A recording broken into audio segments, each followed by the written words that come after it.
परे जननी पार्वती प्रणतपालिनी प्रातिभा प्रदात्री परमेश्वरी त्रिजगदाश्रिते शाश्वते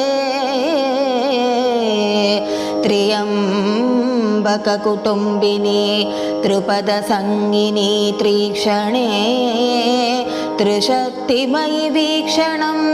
मयि निदेहि कामाक्षि ते मनो मधुकरोत्सवं विदधति मनिषाजुषां स्वयं प्रभव वैखरी विपिनवीथिकालम्बिनी अहो शिशिरिता कृपा मधुरसेनकम्पातटे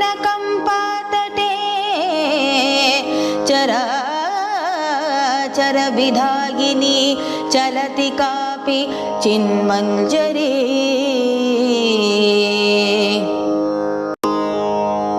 कलावति कलाभृतो मुकुटसीम्नि लीलावती स्पृहावति महेश्वरे भुवनमोहने भास्वती प्रभावति रमे सदा महितरूपशोभावती त्वरावति परे सतां गुरुकृपाम्बुधारावती